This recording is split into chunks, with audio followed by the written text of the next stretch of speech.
age population, more or less. So working age is considered 15 to 64. You guys are all working pretty hard, right? But that's sort of like, able-bodied working age adults versus very young and very old. And you can see in sub-Saharan Africa, the ratio is always roughly 1 to 1. There's about, 88 very young or very old for each working age person. In East Asia, it's much lower. So you can see in East Asia, it's about, in 2012, only 0.4 very young and very old for each working age population. And the reason why that is there aren't that many very old people in China, because China was a very poor country with high mortality and lots of war, et cetera. So a lot of old people didn't live very long. And there aren't very many young people because of the one-child policy. So the demographers say that the last couple decades have really been the golden age of East Asian growth because they have this unique period where you have lots of working age adults and they don't have to take care of anybody. So you have 2 working adults for 1 child and not that many old people. What is the dependency ratio predicted to look like in China in 20 years or 30 years, if you think about it? Yeah. Way over 1. Why is that?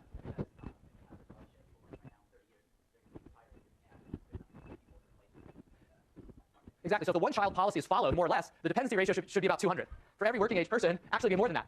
It'll be more like 300. For every working age person, you'll have 2 parents and maybe and half a child. So you'll be at 250 because you have a child with somebody else. So the dependency ratio in steady state, if the one-child policy is followed, will be roughly 200 to 250.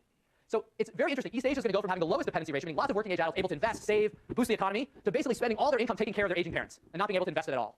And so what you're going to see in China over the next 20, 30 years is this massive slowing of growth the way we saw in Japan. Japan had incredibly fast growth and large population, and now they have this rapidly aging and shrinking population where tons of public spending and private spending is just going to old age care and not growth.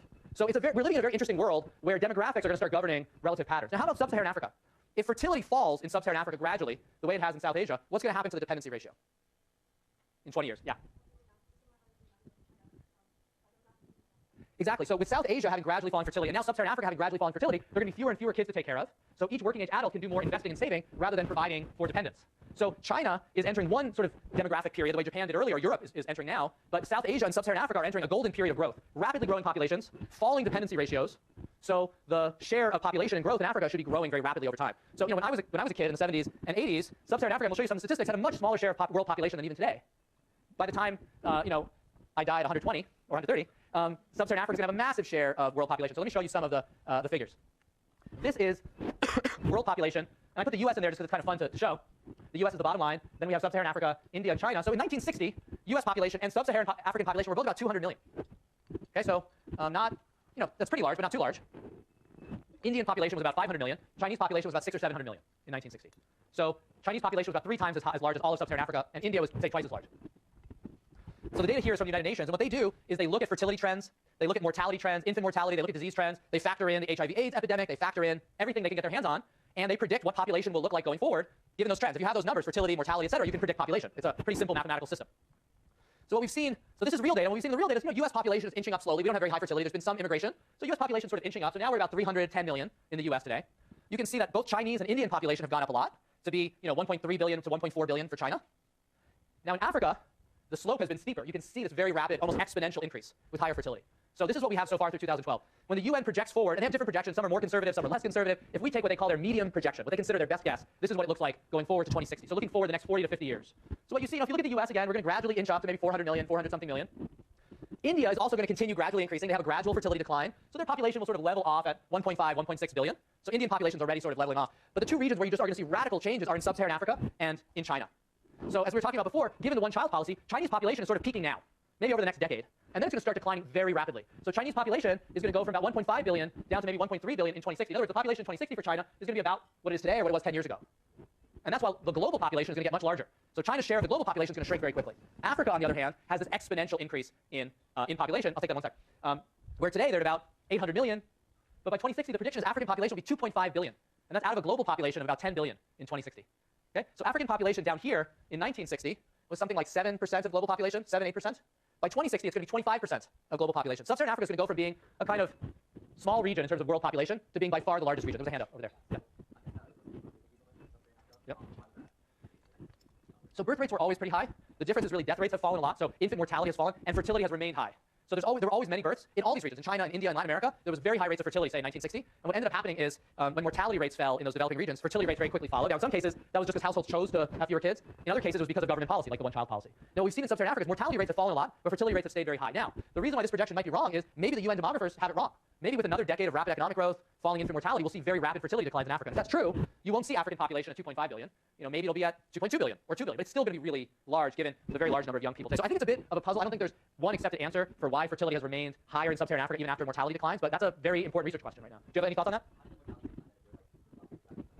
it's an interesting thing. I'm going to put those slides up in a second. It's great. You're anticipating exactly where I'm going, which is to say some development indicators, you get a gold star, I'm going to write that down. Some development indicators improved even during the 80s and 90s. So the 80s and 90s were this period of economic decline, lots of civil war. When we look at the data, we're going to see that education measures, health measures continue to improve during that period. So it wasn't like those periods were periods of total failure. There were actually some successes that may actually have been planting the seeds for today's economic growth. So we'll come back to that. Any other thoughts looking on these trends? Yeah.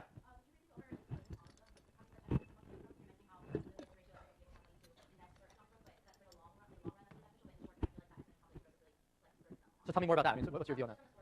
Yeah. Yeah. Yeah. So there's do others have views on this issue of sort of the economic pluses and minuses of having more children or greater population? Yeah.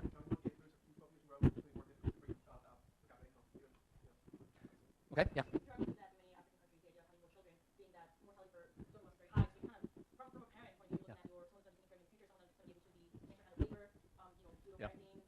Yeah, so I think there are a number of potential explanations out there. So one of them is this view that because there was such high infant mortality for so long in sub-Saharan Africa, because of the tropical disease burden, we're going to talk a lot about tropical disease in the next few weeks, even though mortality has fallen and conditions have improved somewhat, people are still afraid of a return to the old conditions, or they're really just cultural norms that develop in response to that disease. So high fertility may take longer to change because mortality was just so high for so long. You raised another point, which is to say maybe you need to have more children to take care of you or help you when you're old. Again, if governments are providing fewer services, then you can't count on Social Security. So in the US, there's a Social Security system. So when you get old, you're over 65, the government sends you a check every month, and you're not going to starve. Well, if there's no government Social Security system and you're old and you can't work, then maybe you need help from your kids to take care of you. So there's a number of macro-level policy questions or historical reasons why you might see continued high fertility in sub-Saharan Africa. Okay, so I think the view among economists is economists as a whole have not taken very strong sort of positive or negative views on population. They've taken just a more descriptive view, which is to say there may be a trade-off. So one thing economists will talk about a lot, development economists, is there's a trade-off between the quantity of children you have and the quality of investment you can make in each kid. Now, it's not for me to say necessarily what's right or wrong, but if you have 10 kids, you may not be able to send all of them to school. You may not be able to pay for healthcare for all of them, so you may have less educated and sicker kids, but you have more of them. If you have fewer kids, you can focus your resources on fewer kids and making sure they're healthy, they survive, and they have more schooling. Now, we may all have our own moral, ethical, cultural, whatever perspective on that trade-off, but clearly there's some kind of trade-off between quantity of kids and quality of investment in the kids. And that's been a framework people have used. Now, of course, for rapid economic growth, if you're going to adopt fancy new technologies, you need a literate, healthy workforce. So it's going to be harder to achieve rapid economic growth with a very large population of uneducated people than with a smaller population, say, of educated people. Now, the flip side of that is a very large population in a country creates a large market. That may attract investment. There may be more benefits to innovating in a large economy, et cetera. So there are potential trade-offs. We'll come to some of this later on in the course, but I want all of you guys to be thinking about it as well and take your own stand. Okay, what other patterns jump out at you in this figure, or what else is sort of noteworthy and interesting?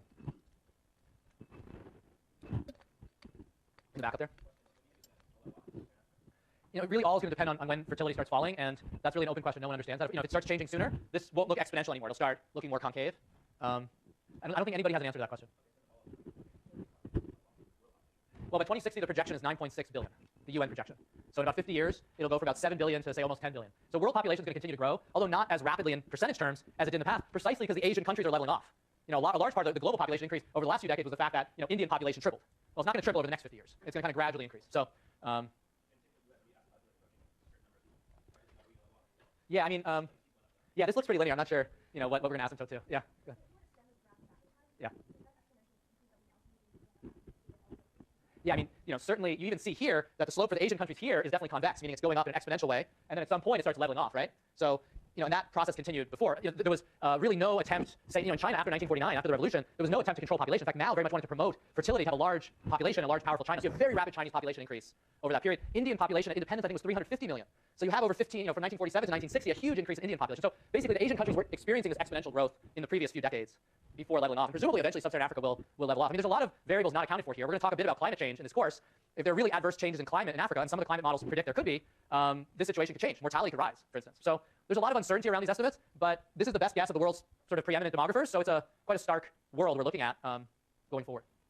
Okay, so again, because we asked this question, why are we studying Africa? There's a lot of reasons. It's the world's poorest continent. It's had the slowest growth. That makes it a very interesting region to study for development economists who want to deal with global poverty. Most global poverty, almost all the world's poorest countries are in Africa. We saw that last time. But beyond that, a quarter of the world's population in a few decades will be in Africa. So it's just going to be a huge chunk of humanity, and for that reason alone, it's of inherent interest. Okay, so this is just another kind of population figure. This is the same as the figure I showed you before, but now the percent of world population for each of these regions rather than the numbers. So this is taking into account the global population is increasing. And what you can see is the U.S. is at about 4 or 5% of global population, pretty stably. China starts the period at 20 to 25% of global population. It's going to end the period at maybe 13% of global population. So a much smaller share. India is going to be at about 17%, and Africa is going to be at about a quarter. So big changes in relative population. Basically, your guys' lifetimes, and mine. So I'm going to live to 130. Yeah.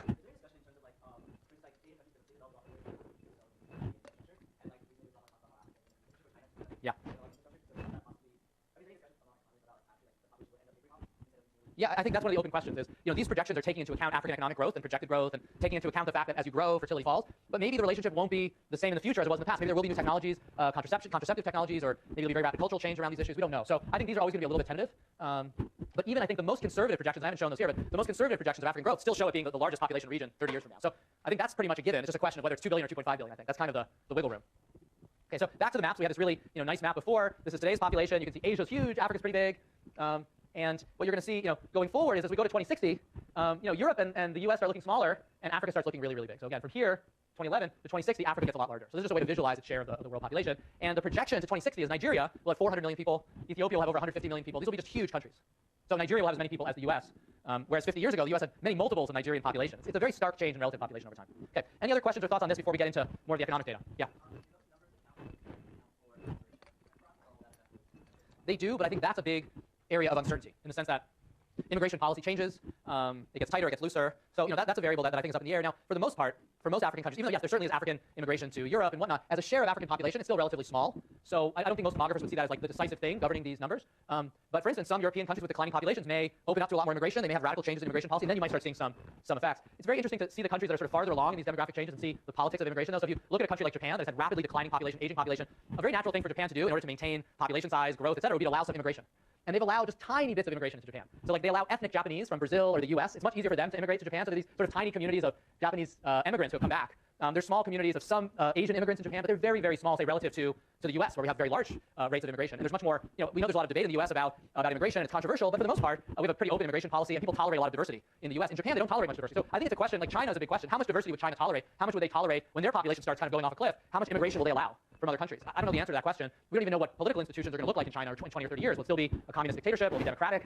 Nobody, it's very hard to predict. So that's the reason why these numbers are all uncertain here. Any other thoughts or comments? Yeah.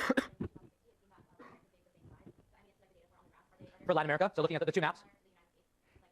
Yeah, so they, as a share of world population, are going to get a little smaller. You can see that because these are proportions here. The total population is going to increase. I have to go back a few slides. But if we go back here, you will see the Latin American population, say, to 2030 will increase. But Latin American fertility is pretty low. It's at about 1.3 to 1.1% per year. So it's already at a point where it's not going to be increasing that rapidly. So yeah, as a share, it's going to fall. So if we go from here to here. And you'll see the US is about the same. Latin America shrinks. Europe definitely shrinks proportionally. A lot of European countries are going to have falling populations unless they modify their immigration policy. Okay, so let's turn to some economic outcomes. And the key thing to think of, one constant has been population growth. We saw that. But economic growth has not been a constant. The African economic development experience has been a roller coaster. There have been three distinct periods. There was a period of pretty rapid growth after independence. There was that period from the 70s to about 2000 of decline, and then rapid growth since then. So, in particular, from 1950 to 1975, there was what you could think of as moderate per capita income growth of about 2 to 3%. So that was about the rate of South Asian growth. So during that period, African countries and, say, India were growing at comparable rates. And they were growing positively. The economy was growing. People were becoming relatively richer. And there was development in a number of different sectors. There was some beginnings of manufacturing, some textiles, light manufacturing. There was growth in the agricultural sector, food processing. And there was rapid growth in mining. So there was a lot of foreign investment during this period in mining. Sub-Saharan Africa is one of the world's richest regions in terms of metals and minerals. But at the same time, and in retrospect, this was probably important, a lot of critical investments were not made. We're going to talk at length about these. I'm touching on themes that we're going to dive into in depth during the course. But for instance, I'm going to talk about a paper that I've worked on road building and road investment in Kenya during this period, during the 60s, 70s, 80s, and 90s. And it's going to turn out overall levels of road investment, infrastructure investment, was not very high. And it was very politically targeted. It was very targeted to the supporters of the president at the time. So investments were too low, and they weren't made in a way that was good for the economy as a whole. They were made in a way to favor supporters. We'll also talk about Sierra Leone. Sierra Leone, there's a famous case of a railroad from the agricultural heartland of the country in the southeast to the capital, which is also the main port in the west of the country. It had been built during the British period. It was the key piece of infrastructure in Sierra Leone, which allowed them to export their agricultural products, their main products. Turns out, in the 1970s and 80s, too little maintenance was done on this railroad, and it stopped working. The railroad no longer functioned. You had to ship things by road. And again, no road investments had been made. So it became much harder for Sierra Leone to export their agricultural products over time. Why was this key bit of infrastructure not invested in? Well, there's a lot of potential explanations, but I think the most plausible one is the region, this agriculturally rich region, was an opposition region to the long-serving dictator of Sierra Leone, Shaka Stevens, and by letting the railroad fall apart, he very much weakened the ethnic group that dominated that region.